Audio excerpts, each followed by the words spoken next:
nimba uri umubyeyi cyangwa se uri umukobwa ariko ukaba warabaye umusitari kwa muganga, uhora kwa muganga ku buryo isura yawe yabaye marketing, abaganga bayibona bagahita bakumenya. Wabaye umusitari kwa muganga, uri gukora ku mafarumasi, ujya ugurayo imiti. Uyu munsi rero ngiye kumena umuceri kuri muganga wa Trichomonas. Guhera uyu munsi nusoza ino video ntabwo uzongera gusubirayo kwivuza iriya ndwara ya Trichomonas, kubera yuko ngiye kugufasha kuyirandura burundu mu buzima bwawe. Warivuje uraruha buri munsi iki kibazo cyanze kuva mu buzima bwawe cya Trichomonas cyangwa se cy'amafection y'amafection. Abamama cyangwa abakobwa bajya barwara mu gitsina nyine ntibimere neza, cyangwa se mu kiziba cy'inda ugasanga ntabwo ari waneza. Ibyo ngibyo nibyo tugiye kurandura, tukajya tumena umuceri.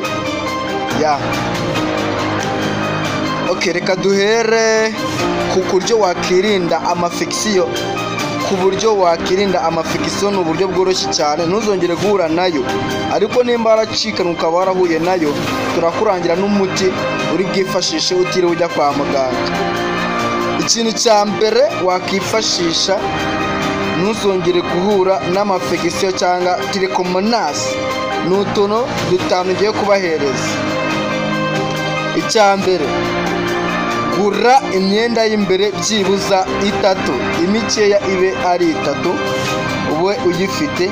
Ibyo ngibyo byagufasha guhangana n'amafection. Igihe wameshe imyenda yawe y'imbere, yanike ku zuba. Nimba nta buryo bwo kuyanika ku zuba, uyitere ipasi. Noneho nimba ugiye mu bwiherero, igihe ugiye mu bwiherero jyanamo amazi, witawaze, ufata amazi witabaze, uyasunike ujyana inyuma, uhera imbere ujyana inyuma, ariko witabaza. Niko bitawaza neza mu buryo butakugiraho ingaruka z'amafection. Ikindi kandi, wisambana mu kavuyo ngo uryamane n'abantu abo ari bo bose utazi, kuko ibyo byatiza umurindi amafection. Ikindi kandi nakongeraho ni uko ugomba kwirinda gukaraba amazi arimo isabune igihe ubona ko yagera mu myanya y'ibanga. Ubwo nibwo buryo butanu wakirindamo amafection. Noneho nimba waracikanwe amafection akaba yaragufashe, ukaba ushaka uburyo wayirinda ariko utiriwe ujya kwa muganga, dore ukuntu urabigenza. Urakoresha igiti bita cyprès. Teka amazi litiro 7, ushyiremo cyprès, ushyiremo n'imbuto za cyprès, uranagamo n'imbuto za cyprès. Nurangiza ushyiremo na tungurusumu zihagije, byibuze nk'udutungurusumu 5.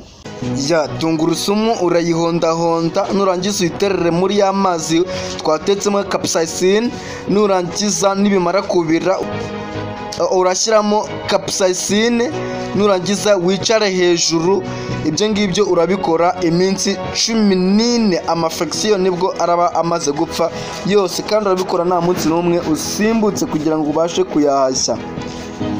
Ubwo nibwo buryo bwa mbere ushobora kubwifashisha bitewe n'aho utuye. Nimba ushobora kubona cyprès bikoroheye na capsaicin ndetse na tungurusumu, ariko hari n'ubundi buryo bwa kabiri ku buryo ibyo ngibyo biba bitabonetse, wakifashisha ubundi buryo.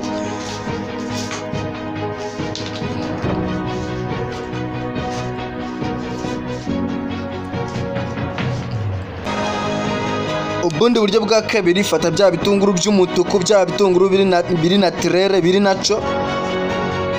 Nurangiza ubirape ari byinshi, ubishyire muri litiro 1 y'amazi, ucanire. Nurangiza utereke hasi amasaha 8 wabiteretse. Amaside yo mu bitunguru araba yamaze kubikurikirana wa neza. Nurangiza uyanywe. Ibyo ngibyo nabyo bizabikora iminsi 14, uyanywa buri munsi.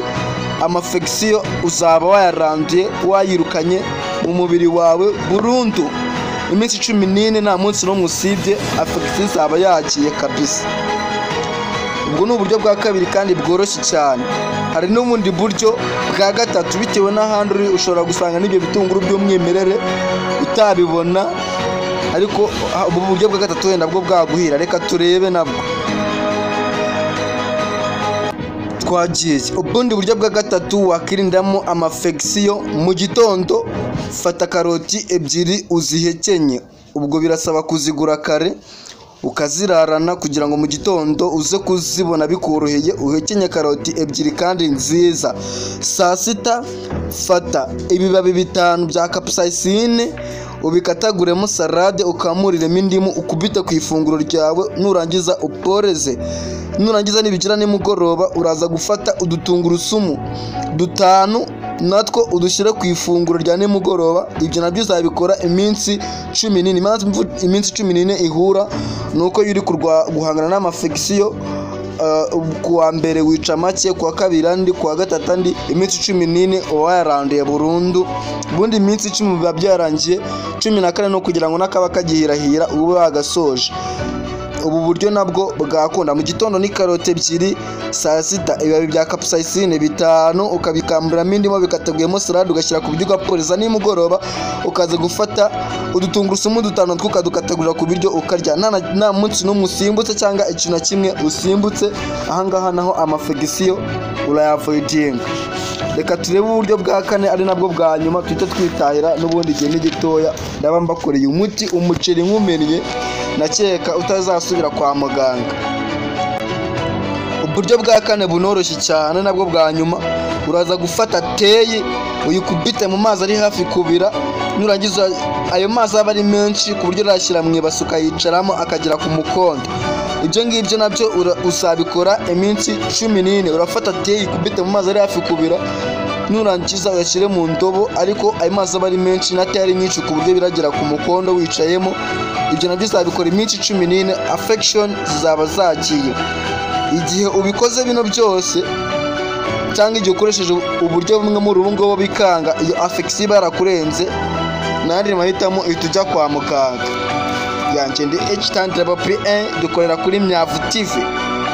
Kuri Tokastani twarimutse ntabwo tucyakorera, dukorera kuri Myavu TV. Kandi tunabashimire ukuntu mukomeje kudusapotinga.